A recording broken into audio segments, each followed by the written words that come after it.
Well, as you can all see, Stephen's not here. So I want to share with you a little bit differently. If you all would like to go ahead and have a seat. We're going to do things the Barbara Nicaud way.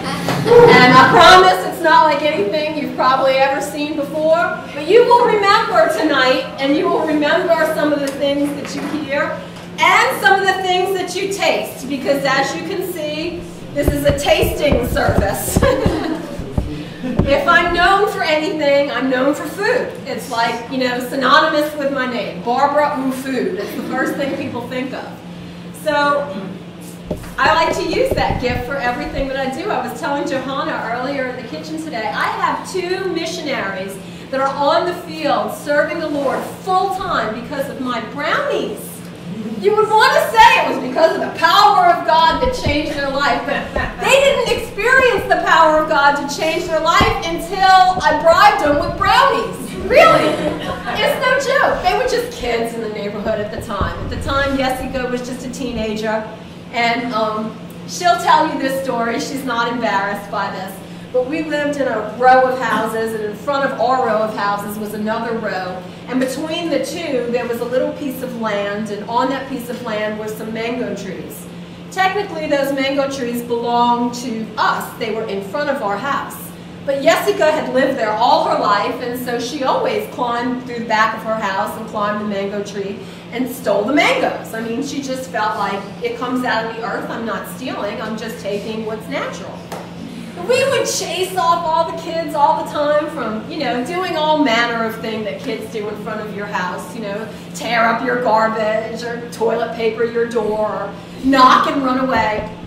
But we would chase Nicaud off from stealing our mangoes because she would take them when they were green. And at that time, I didn't appreciate a green mango.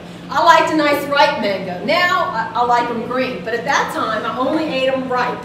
So I would get so frustrated because I watered that tree and I cared for that tree, and this skinny little thing would climb up there like a monkey and steal them and eat them green, sitting in the tree. So when we would invite her to come, you know, at that time in our home, we had a little home meeting that we did, and neighborhood people came and we would teach, and Stephen would sing, and we would learn about the things of God, and people would invite their neighbor or their sister or whoever, and people would come and get to know the Lord through this little ministry. And upstairs in the upper bedrooms, we would bring the kids up there and we would do little children's things, and Stephen even made puppets, if you can believe it. Stephen was a puppet master, and would do all these goofy, and they weren't even like real professional kind of puppets. I mean, this was like sock monkey puppets and stuff, you know, that we made. And he would do all this stuff, and the kids, you know, they didn't have anything else to do but climb mango trees and steal mangoes from neighbors, so it was good, you know, everyone would come. But this little sport, she would just never want to come. We would ask her, and she would make fun of us, and she wouldn't want to come. So I had to figure out, how am I going to get her attention and be able to get her to come? So I baked a plate of brownies one day, and she could smell them because she lived just down the hill from where my house was, and my kitchen was downstairs, and it's very hot in Acapulco, so the doors were open, and I would blow the fans through the house by putting one fan in the back window to blow that way, and then the other fan would face out of the front door. So I mean, you could really smell all of the aroma going out of my house. So she could smell that chocolate cooking all day long. And, Nicaud, I have these brownies. Would you like to come and try? And so she did, and that hooked her. That was it. She came back every time because she really wanted to taste a brownie. Carlos too, but his story is a little bit different. Carlos is our Mexican missionary in India. So through the years, of course, everything changed, and they came for far different reasons than the brownies. But that was the calling card. And God always has something to draw people in, for one way or another. I'll tell you the truth if you want to know. The reason that I was drawn to the Lord wasn't because of the good news. It wasn't because of the Bible or the miracles. I wanted to date Stephen. It's true. I mean, pure and simple. He missionary dated me. I wasn't saved. He was. And I had a bet with another guy. The guy said, you know what? I think he's gay. And when I was going through coming out of the closet, I went through that religious thing too. So what we'll do is we'll have a competition, and we'll see who can get to go out with him first, you or me? And I said, it's no competition. It's going to be me. He said, no, it's going to be me. I said, well, we'll see. I can tell he's not gay. I can tell he is gay. I said, he's not. We're going to find out. I was right. And he was wrong, and he never did pay up, whatever the bet was, which I don't remember. But that was what drew me in. It really wasn't the words themselves. It was that I was interested in Stephen. And then once I got to know him, instead of being creeped out by the things he was telling me, it just really, really got my attention. I had never heard the gospel. You think, that has to be impossible. How can anyone in America not know who Jesus is? But I didn't. I grew up Jewish. We were always told that, you know, Jesus is the Christian Messiah and our Messiah is yet to come. So we just don't believe in all that. And anytime somebody went to open their mouth and talk about Jesus, we freaked them out by saying, we're of the Hebrew faith. And that scares people because they think that the next words out of their mouth might mean that you're going to start to say, anti-Semite, anti-Semite, and everyone in my country is terrified of that. Nobody wants to say anything against the Jews because if they do, they're going to be in a lot of trouble. So no one ever said anything. So the first time that Stephen shared the gospel of the Lord Jesus Christ with me was the very first time I ever heard it. And it so impacted me when I went home and I told my mom. And she said, oh, what is wrong with you? I can't believe you would start listening to all that. That's just myths and things that you know, man wrote because they wanted to control other men.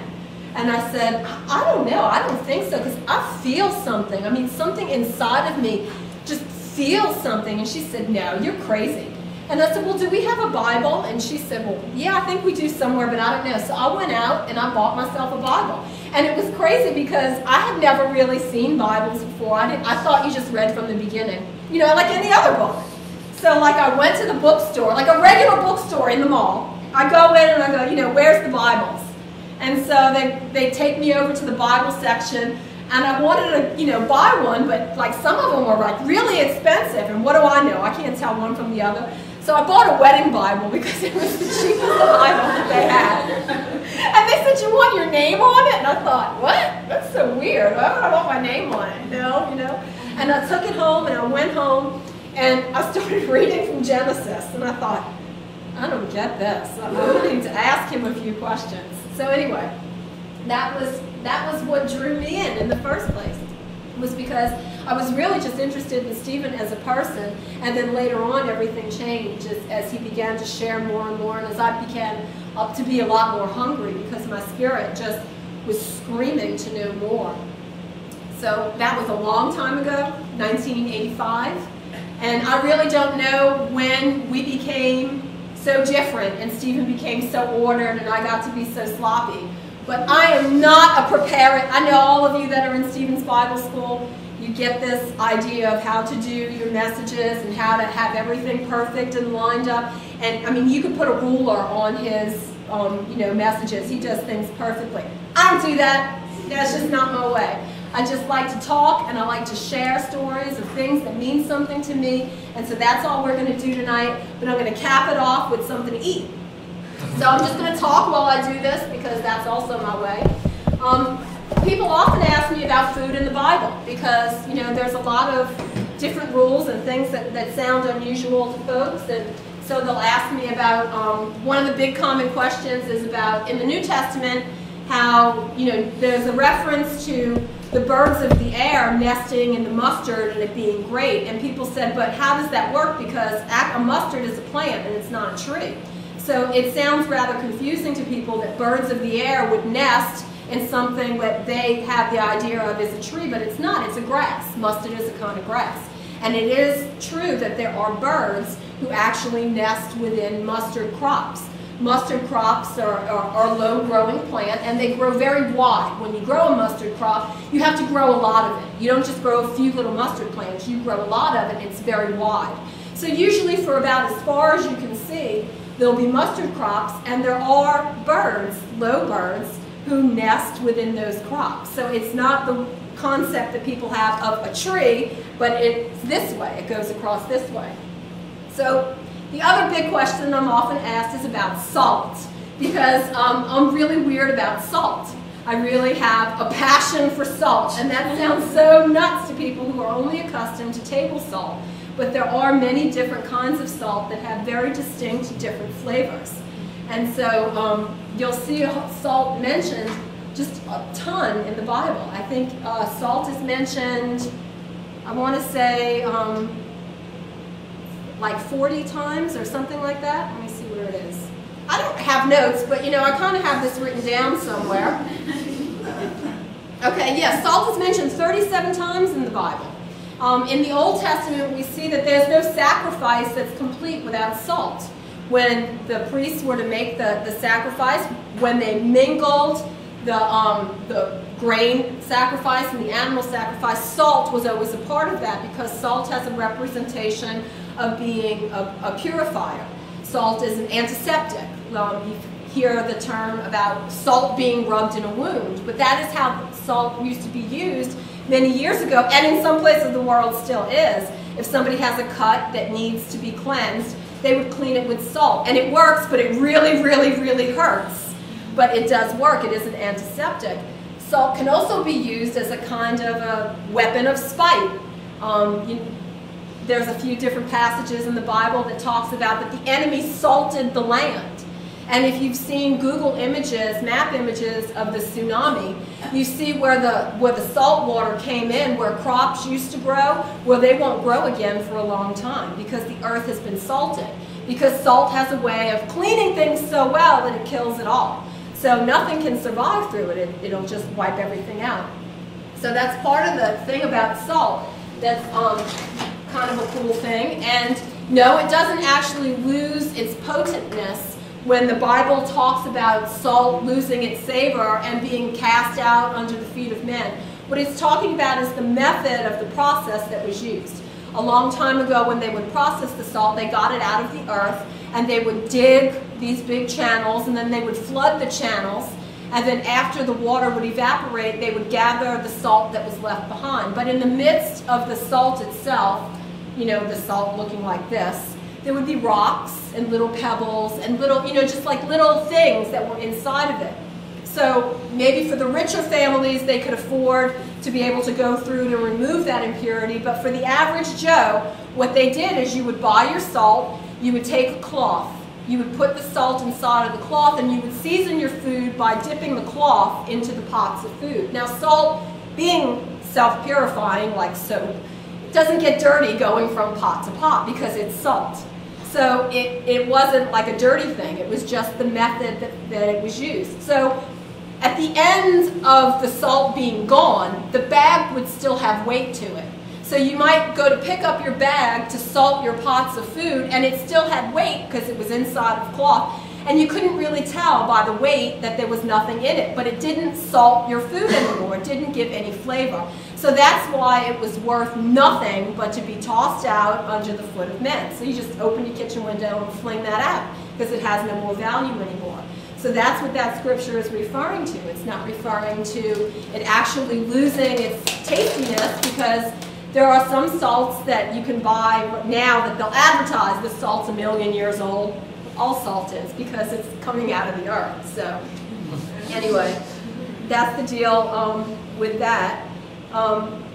One of the really cool things is that in Arabic, the word salt is the same as treaty. And if we say that somebody is like my brother, we say that we've shared salt together, because there's no such thing as sitting at an Arabic table without having salt. It's just a part of everything. So the word for treaty meaning salt, because that when it's shared together, there's covenant. Because in food, there's covenant.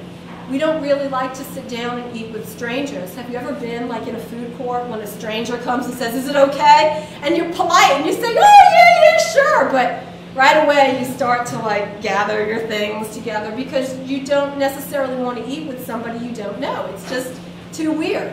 We eat with people that we know. When we go out on dates with people, that's what we do. Let's go out to eat. We don't say, you know, let's go, you know, get our toenails done. We say, you know, let's go out and we'll eat together, because eating together is sharing and it's covenant. So a beautiful part of that is that the Lord does that with us as well. I wanted to share a little bit about the Passover, because people often ask me,